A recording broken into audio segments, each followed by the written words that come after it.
Hi, this is Scott Holstad, poet, writer, author, and testing out all new equipment, and I'm not quite sure how it's going to turn out. And things are, yes, chaotic, since I'm not using a filter. You can see behind me there's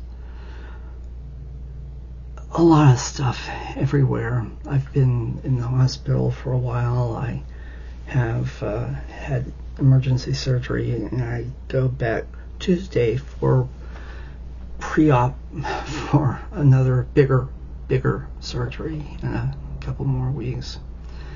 And I'm putting to bed several laptops that aren't cooperating, and I just got a whole new system, desktop system, first one in a while.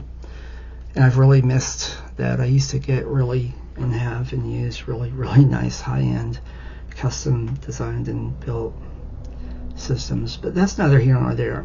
I really haven't been able to write much at all for a couple months because they took part of my, I'm going to show you, thumb away. And because for a year and a half now I've had a completely devastatingly destroyed shoulder and arm, writing, same as the hand. So I'm having surgery for several things at the same time.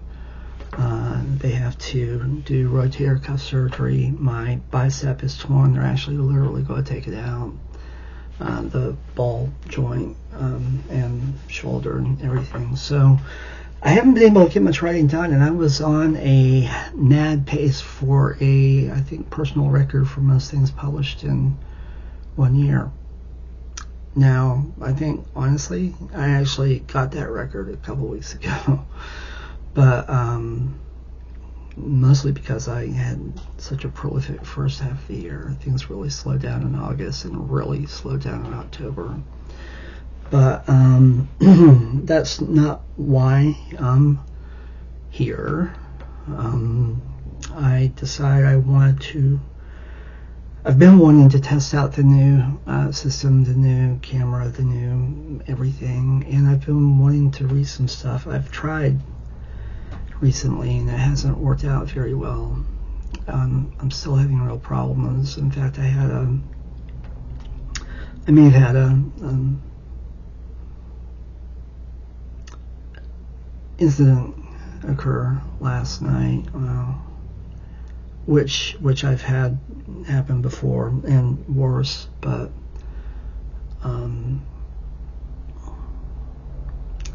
it's rough December, rough year for a lot of people.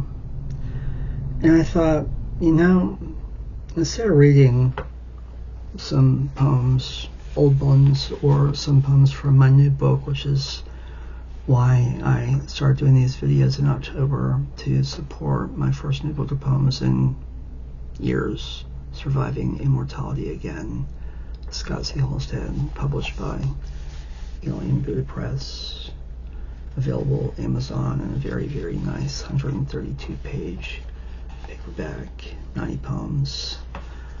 And I've done a number of videos now reading from that, and from older poetry collections of mine, much older, out of print, and other stuff too. And I've read some stories, but I thought this one seems like a good one for today, if not this month, if not this year.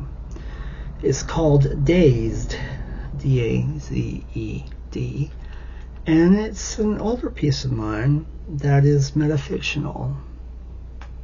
If you're not familiar with metafiction, it's a form of postmodern. It's kind of fallen out of favor now because postmodern literature, along with largely French postmodern theory, has been deemed a harmful fad by many. And whether or not that's the case, I'm not to say, but I do miss some of the postmodern literature that I read and wrote. And a lot of my personal critical theory ideas comes from that.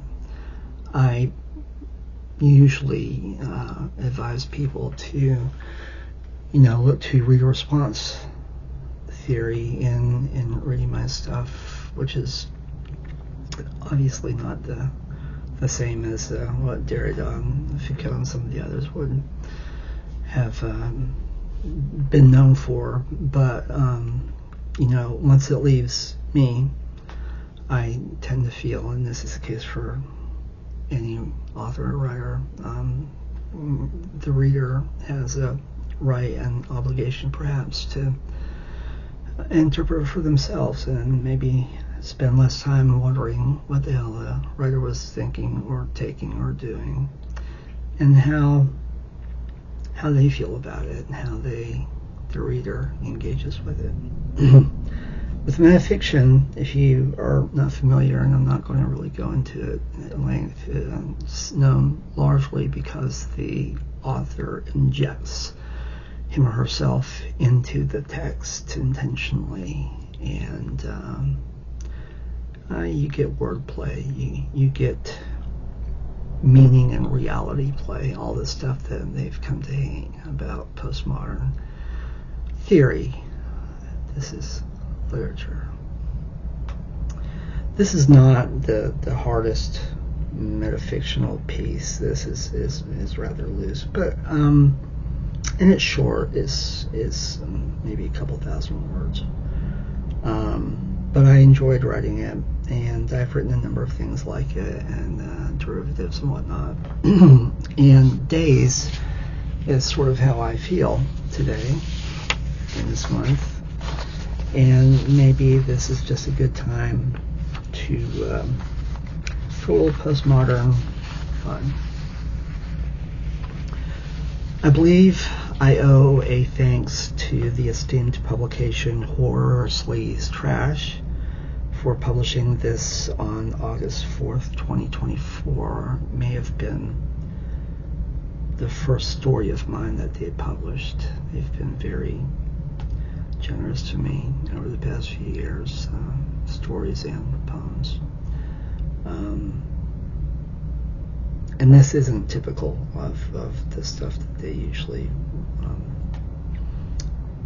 take from me, so it was fun to get it in print. Dazed. I'm also going to try and do this without my reading glasses, which sort of shows you what my mentality is today. Death is all around me. Seems like every fucking day, too. Ran into a drive-by on 10th and Cherry the other night. The corpse was horribly mutilated, pierced by numerous bullets.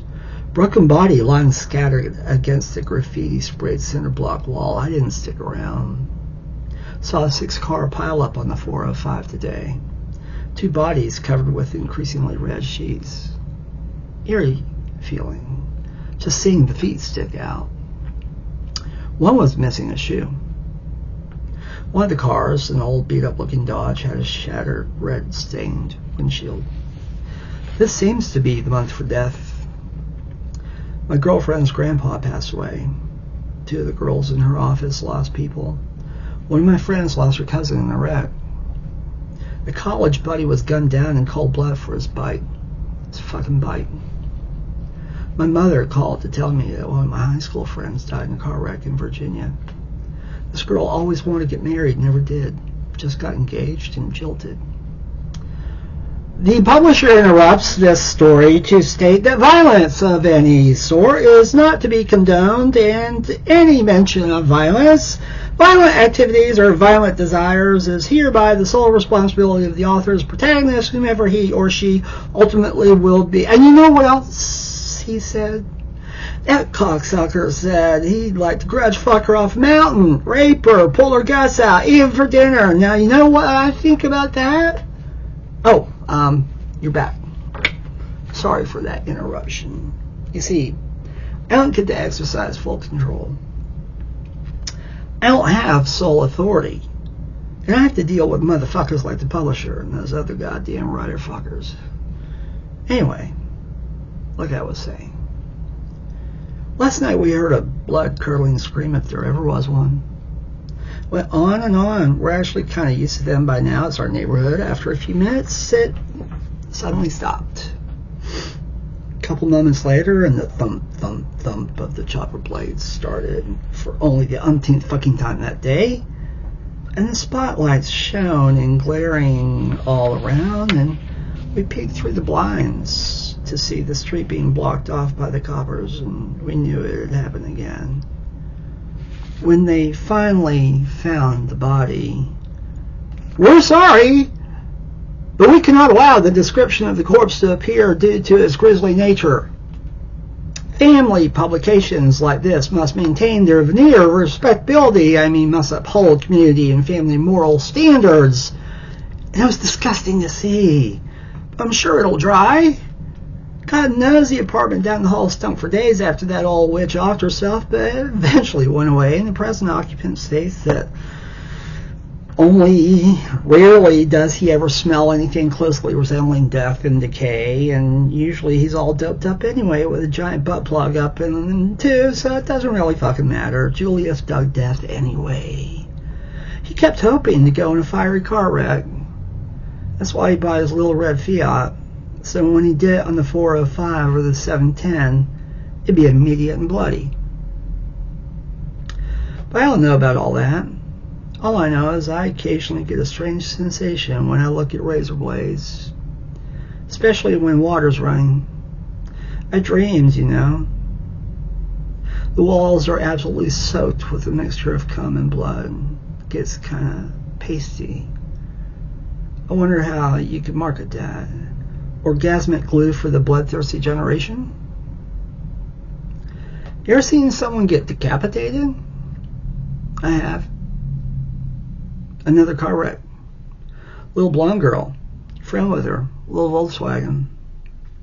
They were probably doing about 60 on a commercial road with a top speed of about 40. Mega-sized truck stopped in the left lane to turn. Of course, didn't use a signal, and the girls never saw it coming. When her head came off, once again, we apologize to readers on behalf of this esteemed publication. The author's protagonist seems uncooperative regarding the sensitive nature of the subject matter, and reprimands will surely follow. We hope for no further interruptions. And I saw that big, fat, juicy cock peeking out at me there on the beach. And I want to suck it. Look, kids, balls, rim him out, feel cum gushing down. Oh, shit, you're back. Sorry. So, going back to that wreck, the car came to a stop, and the look on the passenger's face was fucking indescribable. I went to the funeral, closed casket, and the priest gave a nice speech about what a great life she had. Yeah, all 19 fucking years of it. How quickly she went, and how she was now up in motherfucking heaven, God and angels and all that bullshit. I wanted to stand up and scream, "You should have seen the look of anguish and horror on her face as it was coming off her fucking body and the blood flew, and it wasn't fast, it was torturous and deadly, and the head hung on by a thread of gristle, and her friend ate her face for a lunch, and now her life is motherfucking ruined." But I somehow restrained myself and left. So I picked up a magazine the other day in some indie bookstore. It's all about death and suicide and shit like that. Question Me was the name, maybe, don't quite remember. It had hundreds of photos of people with their faces shot off. Fingers still on the trigger of hangings. Faces purple and bloated. We interrupt! No, you don't, mofo. Not this time, buddy. Come in here once more, and I'll bite your fucking nuts off. This is my territory, and you don't fuck with it. Besides, I want some ass. I'm not too particular. It's all about... what? Fuck. Again? What? Who? The reader? What do you mean? What the hell does the reader have to do with anything? A story with action? I'm sorry, but that isn't possible here. This is interior monologue. There aren't any other characters. We can't have dialogue. There's only one way of looking at things. My way. Got it? Besides, this is a story of sorts. God, the interruptions. Jesus. This ain't Steinbeck. My creators sent me to therapy when I was young, 11. Everyone claimed I was too violent, too angry. They wanted to help me. I even got into a fight with one of my shrinks. Supposed to be caring and nurturing. Yeah, right. I like to ramble. I know this, I've been told this. I go on and on about things, meaningless, really, don't know why. I think I just live for the next hot flash, the knowledge of life leaving someone else being squeezed out. Or maybe just come being squeezed out. What's the difference? Fear of the unknown? The power of bestowing that fear upon others? I want to pound hard. I want to crash and burn. I want to know the real fear of fear and enjoy watching others' realizations while nutting out. I read a bizarrely fascinating story last week about some freak who went to morgues at night and would pay the night watchman to let him in with the corpses. Would tell him that he had this thing about reading the Bible amongst corpses, slip him a couple of 50s, just be left alone. They'd fuck those corpses over and over again in their dead cunts' assholes' mouths, entrails if he could get to them. When I read the story, I was fucking disgusted. He does that shit. But the more I think about it, the more too late I kind of find myself. I mean, if you got people trying to legalize pedophilia, and I'm not naming names I could be naming, I don't need to, seems everybody in the world knows what's going on there. Why the hell not necrophilia? You can really let loose the whole back. Anything goes. Fuck them in the car, fuck them in the ear, fuck them in the nose, hell, anywhere, right? Yeah, death is all around. It's all around. I know a lot of people who believe that karma shit. Reincarnation, you know. They say that people come back, that the bug flying around your burger could be your Aunt Hilda. Well, bully for them. They know what's what. I say smack the shit out of them. Knock those little bastards around. They want to move on to a better afterlife anyway, right? You're just doing them a favor. In fact, I'm a major proponent of offing all religious types. They're always whining about going on to the hereafter. Well, help them along. I'm only too damn glad to rid the world of those pretentious smug fascist bastards. Or if they're dying to meet their gods, who am I to stay in their way? Accommodate their wishes, say I. And you know what else? Our most sincere apologies. We at this publication apologize for letting the author's protagonists get really inappropriately carried away. Some writers seem to do this a little too often. We have people in the production department working on this problem even as we speak. Fiction can be so messy anyways. You know, much better to stay with non-fiction. Real life. Perhaps a little self-help. Very popular these days. In fact, our company will be expanding into some other fields in the near future while downsizing our fiction releases. Again, we apologize. We brought another author out of hiding to tidy things up. We do value our dear readers. Hello. I am an author. I have been procured by the above-mentioned company for the purpose of cleaning things up a bit, so to speak. We want to be reader-friendly here, so sorry about those previous intrusions. Narratives. What's the use? Can't pull one over on you lot. We're all in it together. The company, the protagonist, yes, even me. We're very, you see, we want your business. Thus, we decided to create some sort of, tension. Marketing came up with it. It's all a scam, I must say, but we're all adults here. Can't we all get along? Work it out. That sort of thing. Basically, we all love to jerk off, and that's the experience we're providing, if in an unusual package. But then what isn't these days, right? It's all about the narrative, everything's a construct. I spoke with the CEO about it recently. It's just that the publishing industry is dying, as you know. Thanks, tech. Actual books are dying. Magazines are dying. Newspapers long gone. All because of bits, hexes, social media. People don't want to read anymore. Watching jism shoot out of pulsating cock is where people are now. Is that it? We've decided to try a new business model. Rock hard. XXX.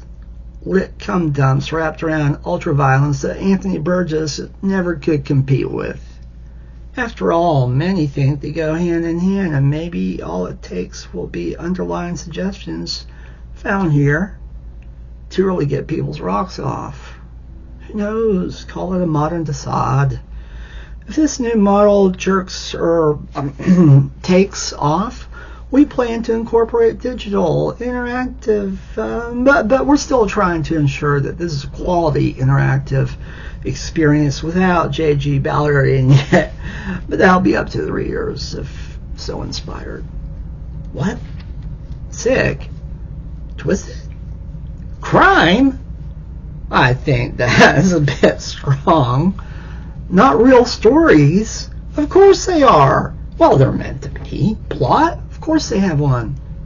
They've got characters, beginnings, and okay, we're working on endings. We all need closure in our lives. Everything has an ending. And remember that singer, that Australian group, INX something? Think that, but like quantumed. Our goal is to make you come so fucking hard you'll never want to go back to just boring kinky sex again. Some might not be able to. The new path to the ultimate big O. Oh yeah. Naturally, this is just fantasy. We won't actually be advocating any of this. Don't want to read about too many disastrous incidents accompanying some personal pleasure, right? It's fiction. But we think anyone likely found impacted will have the biggest damn satisfied smile on their fucking face, if their face is still there. And that truly original high stakes bio sex game sounds like damn perfection now, doesn't it? The end. Yeah. Don't blame me, blame Martin Amis. It was reading London Fields that wasn't quite as bad, but it was reading London Fields that sort of inspired me to head off in some funky directions way back when. I'm not original. Blame Anthony Burgess. Blame everybody but me. I'm just a writer who writes about authors, who writes about publishers, who writes about censors, who writes about people, who writes about, I don't know, just babbling, just having fun. I didn't include, any fucking, if you can't handle that, I'm sorry. I do have sympathy. I have triggers. I have included trigger warnings for stuff that, I thought really merited it. And if you can't take the absurdity of this, and maybe a little more therapy, and maybe you're a little too fucking serious. God knows I can be serious at times. So, my recent readings have either been bad or dark or violent. I tried to do some funny ones the other day, and my cat interjected, and the audio quality was bad, and I babbled on far too long. So I will try and make up for that with some just funny poems or something sometime soon. I'll have to see how this actually recorded. It's, of course, longer than I wanted it to be. It seems that's always the case, but can't even really blame it on cold drugs from the surgery.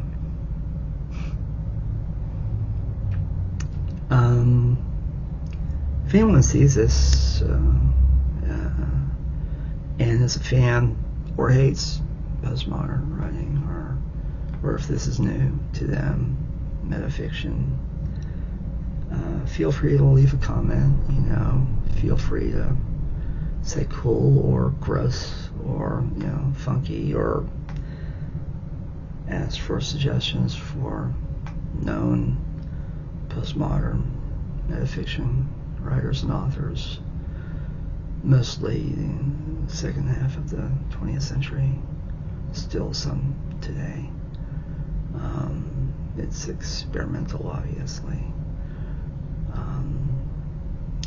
I don't still have the YouTube thing down because this isn't meant to be my occupation. I just have been having fun reading some stuff, but it'd be cool if you would or could like it and subscribe, and feel free to comment, even if you want to be critical. Didn't like it. That feedback is good. I do hope some people may have liked it, and share if inclined, because that's really where I get some views on sharing to other platforms. I haven't mastered or tried to the YT algorithm game, so I don't get that many views here, but I can get quite a few on others, competitors and whatnot, if people share. My website is rolls2011.com, and there's a lot of stuff there if you're interested. And if you are interested and you want to do some searches, again, the name, which you ought to know by now, is Scott Holstad or Scott C. Holstad. And I often say that appending something like author or poet or writer, or even quotes. I found 48 inspirational quotes by Scott Holstad today on a site that they took from a bunch of poems from a bunch of my old books. Not the first or the 20th time, but it's been a while since I've seen that. That's kind of cool. Christmas is approaching, holidays, whatever. It's been a rough year for me, for us, for a lot of people in the U.S., in the West, in the Middle East, in the whole damn world. This decade, every year, has gotten worse for me. But I am going to hope for a better 2026 for the world in general, for America specifically, for people in general, although there are a lot of people out there who probably deserve worse, not better. And for those who celebrate the holidays, I hope you have a good, happy, and safe holiday season. I'm assuming I don't know you if you see this, and I probably won't hear from you, but it'd be cool if, again, you wanted to comment or whatever. If you've seen any of my videos, you know that I am wretched at ending these, so I'm just going to do what I've been doing lately and say, have a good one. Thanks a lot. Take care. Ciao.